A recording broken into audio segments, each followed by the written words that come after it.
اس پوری صورتحال سے ایک حقیقت ضرور سامنے آتی ہے کہ مشرق وسطیٰ میں اب صرف ہتھیاروں کی جنگ نہیں لڑی جا رہی، بلکہ سفارتکاری، معاشی مفادات اور عالمی طاقتوں کی نئی ترجیحات بھی میدان میں اتر چکی ہیں۔ اور شاید یہی وہ مرحلہ ہے جہاں پہلی بار امریکہ اسرائیل کو یہ احساس دلانے کی کوشش کر رہا ہے کہ ہر فوجی فتح ہمیشہ سیاسی کامیابی میں تبدیل نہیں ہوتی۔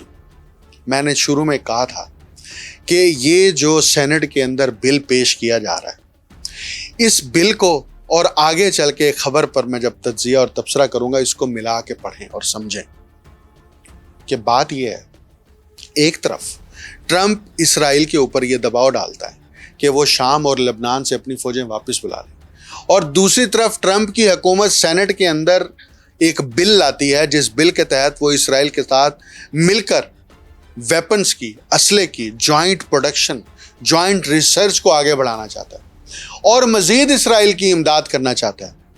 تو حقیقت یہی ہے کہ امریکہ اسرائیل کو نہ صرف پروٹیکٹ کرتا ہے، اسرائیل کی مدد بھی کرتا ہے، اسرائیل کو طاقت بھی دیتا ہے اور طاقتور ہتھیار بھی دیتا ہے، اور یہ سب کچھ مفت فراہم کرتا ہے۔ لیکن اس سب کی جو قیمت ہے وہ خلیجی ریاستوں سے وصول کی جاتی ہے، سعودی عرب سے وصول کی جاتی ہے، کویت سے وصول کی جاتی ہے، بحرین اس کی قیمت ادا کرتا ہے، اسی طرح جو ہے وہ بعض دفعہ قطر اس کی قیمت ادا کرتا ہے، اور حتیٰ کہ اردن اس کی قیمت ادا کرتا ہے۔ لیکن اس کی قیمت اسرائیل ادا نہیں کرتا۔ یہ سیکیورٹی آرکیٹیکٹ ہے، اس کو سمجھیں۔ اس کے علاوہ جتنے بھی بیانات ٹرمپ کی طرف سے، کانگریس مین کی طرف سے، سینیٹر کی طرف سے، یا حتیٰ کہ حکومتی عہدیداروں کی طرف سے دیے جاتے ہیں، وہ بیانات کی حد تک ہوتے ہیں۔ اصل کارروائی سینٹ کے اندر اور کانگریس کے اندر ہوتی ہے، اور یہ بل اس کی واضح مثال ہے کہ امریکہ اسرائیل کے بغیر نہیں چل سکتا اور اسرائیل امریکہ کے بغیر نہیں چل سکتا۔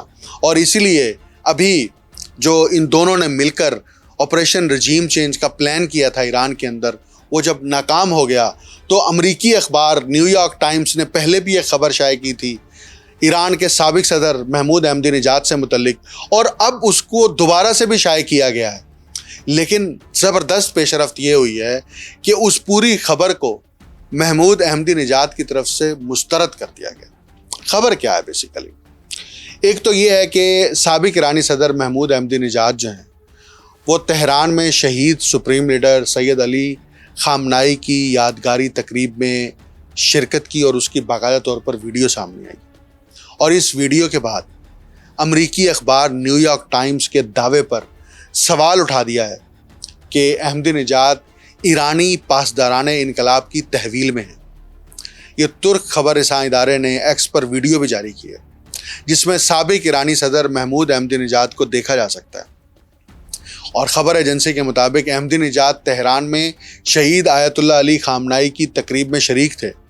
یہ عوامی شرکت امریکی اخبار نیو یارک ٹائمز کی اس رپورٹ کے شائع ہونے کے ایک روز بعد سامنے آئی ہے جس میں دعویٰ کیا گیا تھا کہ سابق صدر اسرائیلی خفیہ ایجنسی موساد سے رابطے میں تھے اور ایران میں اسرائیل کے رجیم چینج منصوبے کا حصہ تھے۔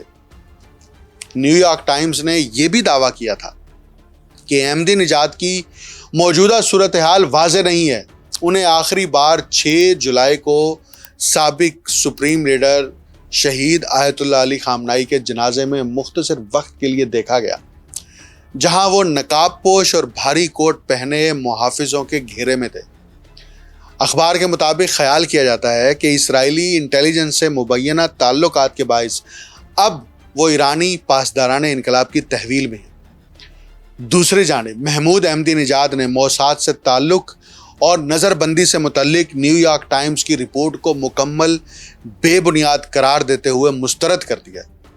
احمدی نژاد کے دفتر کی جانب سے جاری بیان میں کہا گیا ہے کہ نیو یارک ٹائمز نے عوامی رائے کو گمراہ کرنے اور ایران کے اندر اختلافات کو ہوا دینے کے لیے من گھڑت رپورٹ شائع کی۔ بیان میں اس دعوے کی بھی تردید کی گئی ہے کہ احمدی نژاد نظر بند ہیں۔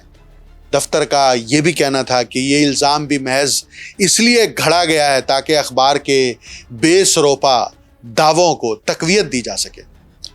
محمود احمدی نژاد 2005 سے 2013 تک ایران کے صدر رہے، اور مجھے یاد ہے اس وقت ہم یونیورسٹی میں پڑھتے تھے محمود احمدی نژاد امریکی یونیورسٹیوں میں جا کر امریکہ کے خلاف وہاں کھڑے ہو کر تقریریں کیا کرتے تھے، لاجک کے ساتھ، منطق کے ساتھ. اور نہ وہ صرف اسرائیل کے بڑے سخت خلاف تھے بلکہ مشرق وسطیٰ کے اندر امریکی بالادستی کو بھی مسلسل چیلنج کرتے رہے. یہ 2005 سے لے کر 2013 تک کی ان کی تقاریر، ان کی کوریجز، ویڈیوز، فوٹیجز آپ دیکھ لیں، آپ کو اندازہ ہو جائے گا.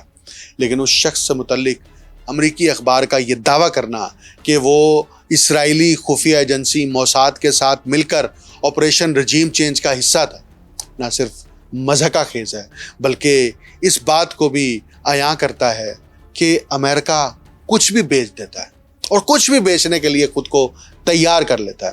لیکن یہ دھندا اب مزید نہیں چلے گا. زیادہ سے زیادہ 10 سال 15 سال اور اس دھندے کو چلا لیں گے. آخر اس کا زوال آنا ہے اور وہ زوال قریب ہے. اور یہی سامراج کو اپنی موت نظر آ رہی ہے، جس کو روکنے کے لیے وہ کبھی جنگ مسلط کرتا ہے، کبھی حملے کرتا ہے، کبھی ملکوں کے اوپر قبضہ کرنے کی کوشش کرتا ہے اور کبھی دھونس دھاندلی کے ذریعے سے ملکی وسائل کے اوپر قابض ہو کر اسے ملٹی نیشنل کمپنیوں کے حوالے کرنے کی بھونڈی کوشش کرتا ہے، بلکہ مسلسل کر رہا ہے. مجھے ڈاکٹر اکمل سمرو کو اجازت دیجیے. اللہ حافظ.